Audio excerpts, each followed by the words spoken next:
Welcome to Inside the Club Rooms with Lukey V. Today we've got a special guest, Ricky Nixon. Welcome, mate. How are you, mate? All right? Not too bad, aka the Chicken Train.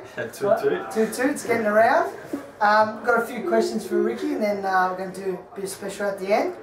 So, just before we start, this roof's not going to fall in, is it, by any chance? No, we're all right, mate. Right, I think we're going to cover it. I'm just used to a little bit more salubrious surroundings around me. Yeah, so we haven't got any lighting. The hair and makeup chick did all right, though? Yeah, they did well. They polished you up? Yeah. They whacked a bit of DP on my face and just said, don't worry, just put up with it. Beautiful. All right. Let's go. Yep. So, rumour. Yes. You're playing footy this year. Is that true or false? Well, look, I'm pacing myself. I like to do things a bit differently to everyone. So rather than train or warm up, I thought I'd just go straight out and play. Yeah, good I was plan. disappointed. It took me probably a minute and a half to kick a 70-metre goal, but yeah, it was alright. I was on my left foot. And who are you playing on? Well, this bloke big noted himself all day on Facebook, Greg O'Shea, and I mean, I didn't know who he was, and everyone was telling me he's the best full-back in the league and all that. I thought, oh, this is going to be good. I won't touch the ball for the night. So just repeat, how long did it take you to kick a goal on your left foot on him? Well, I thought it was about 54 seconds, but who's counting? Right. Apparently it was about 70 seconds before I nailed one from 70, and just went back to him with the, oh, see you, buddy, bye-bye. There you go, Greggy. There's your plug, mate. So in 2013, Ricky, what's your plans outside of football? Look, I've got my comedy show starting in about 3 weeks, and I just, in fairness, it was, you know, I'm hoping to do 1 or 2 shows, and it looks like selling a lot more than that, and had a lot of offers from around Australia. I even had a guy from Bali wanting to book me for a week, which I wondered why, but when you think about it, sorry? Is that couture? No, it wasn't couture. So, look, it's not something I intended to be a full-time occupation, but it's certainly shaping up as being pretty attractive, but I've got a number of other business things coming up as well. Excellent, that sounds good. We'll give you the details of Ricky's comedy gig a little bit later on. But since we're on the comedy gig, do you want to tell us one of your best jokes, mate? Just give the audience just a bit of taste what they get when they come and see well, the tough thing is like, as you know, look, I've been through a pretty tough time, and you know, I've been very depressed, no more so depressed than when I found out the other day that school isn't until November this year. All right, that was a little bit edgy, wasn't it? That's a little taste. That's very good. Taste. They cracked the boys up, didn't it? Hey? Former AFL player manager Ricky Nixon. Ricky Nixon. Disgraced former football player agent Ricky Nixon. Ricky Nixon. Former AFL agent Ricky Nixon. Disgraced former player agent Ricky Nixon. Ricky Nixon is no stranger to drama. His life is spiralling out of control. It really is a spectacular fall from grace for Ricky Nixon. Nixon's fall from grace started early last year. Ricky Nixon. Ricky Nixon. One of the biggest, most powerful figures in the AFL. The man who was trying to turn his life around after a bad year. Ricky Nixon. That saw him lose his career as an AFL player manager. Where is Ricky now? All aboard. Toot toot.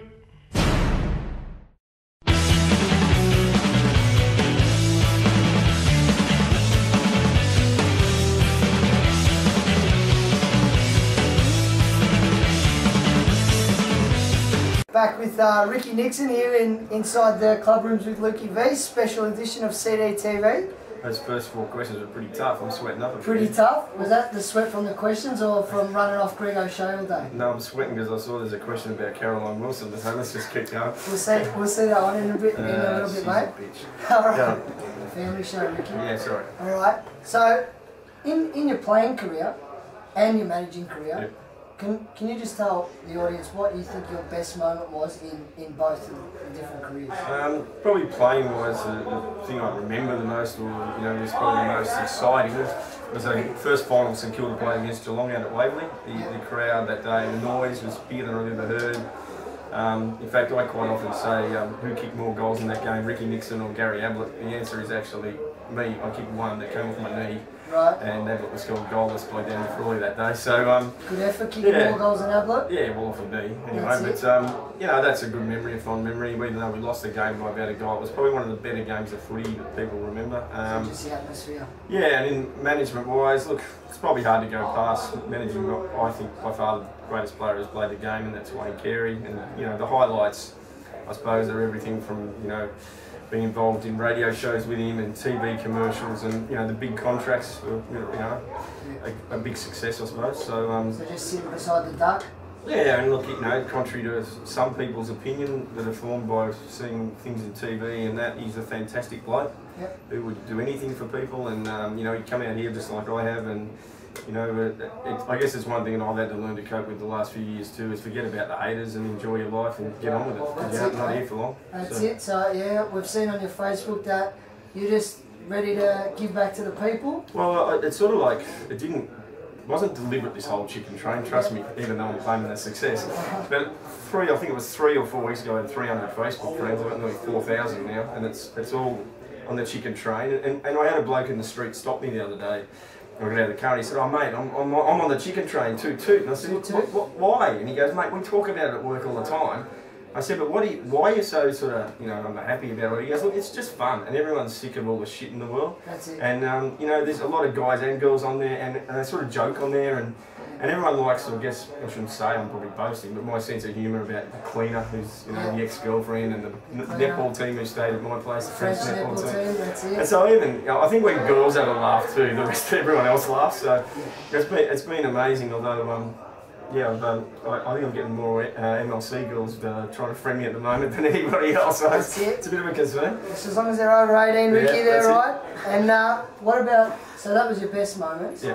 What about your biggest regret in both your playing career and your managing career? It's funny, the other day someone asked me about, am I nervous getting up on the stage to be a comedian? Yes, I'm nervous, but I'm not going to make the mistake I made in my footy career, and that was, I dominated Bendigo footy as a young kid, and I came to Carlton, and I was okay, they're very successful, but I thought I was too scared to play like I did in Bendigo, and I played within myself. So you held back a bit? I held back through my footy career, if that's the right words. I wasn't prepared to like go for my marks. I just, you know, the coach might drag me and that.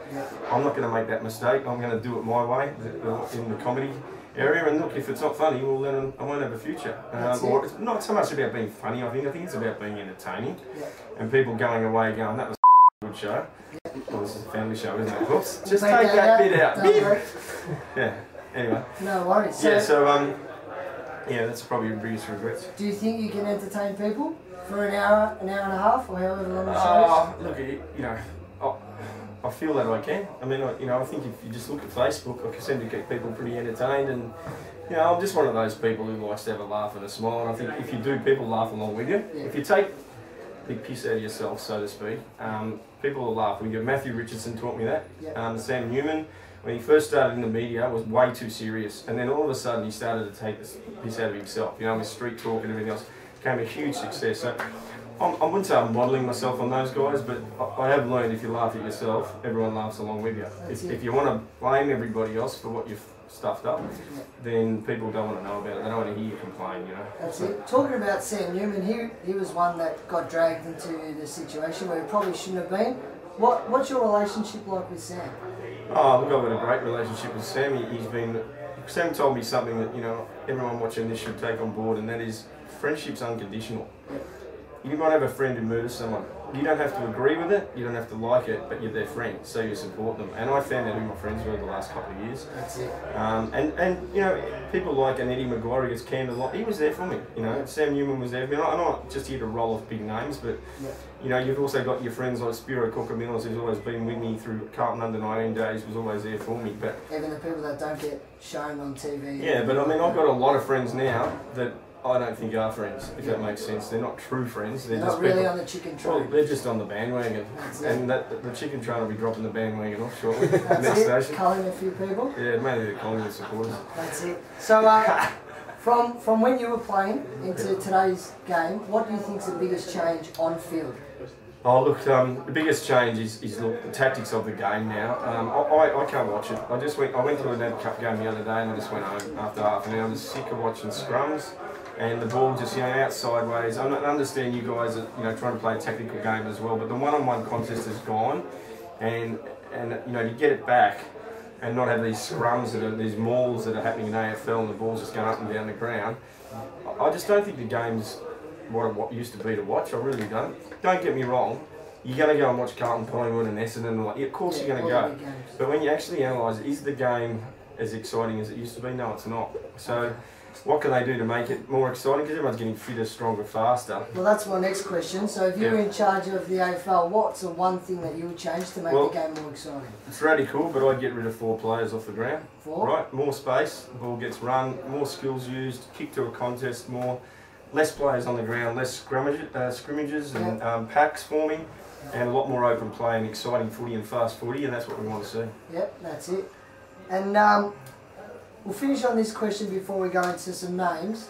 Tell us one thing that not even the chicken train passengers or the public, or not many people know about Ricky Nixon. What's the one thing?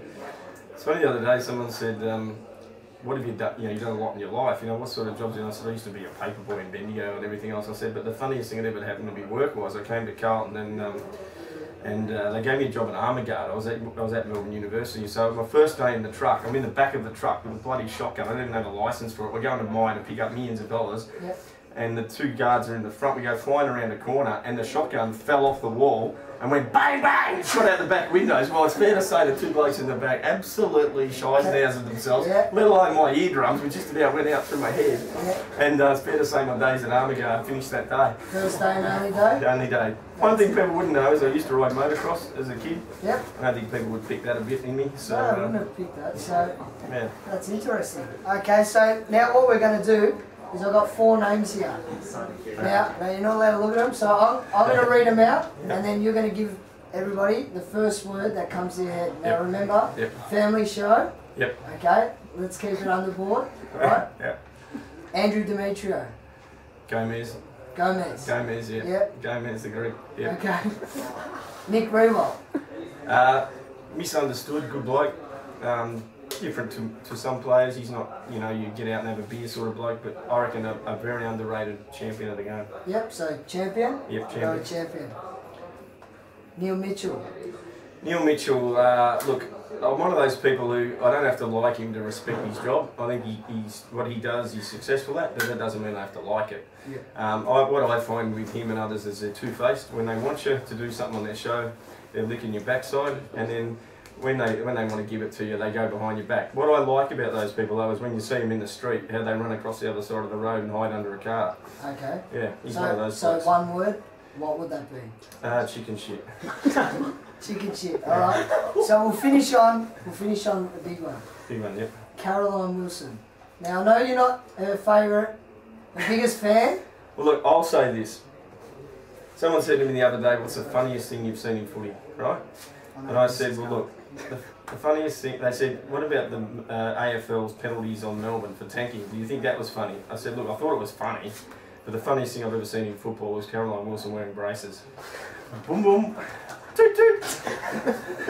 Alright, I think we'll finish it there, but before we go, we've got, mate, this is from Puritan, this is for coming on inside the club rooms, this is from Bill and Steve down at Reservoir, check him out. Puritan quality quilts and pillows. Ricky Nixon, thank you very much for being inside the club rooms with Lukey V. Thank you, mate. See you later. Okay, all the best for the season. Yeah, no, it's been a tough week. I've been in court again. Had a few court appearances lately. All court appearances that Michael Jordan and Andrew Gaze put together, I think. But I was in court for speeding. Who's been caught speeding lately? You have you, Luke? Speeding, mate? No, I'm a sensible driver, mate. Yeah, anyway, I was in court for speeding, and the magistrate was pretty good, actually. He said, "Mr. Chicken Train, stand up." So I stood up, and he said, "Look," he said, "I'm not going to do anything other than give you a fine today." He said, "I read your references." He said, "They're fantastic." He said, "And I read here that you played for St Kilda Football Club for 10 years. I said, he said, "Is that right?" And I said, "Yeah, that's right." And he said, "You've been punished enough, mate. Just take a fine and piss off now." About the Joker and the thief, I said, I'll tell you all the story about the Joker and the thief, I said,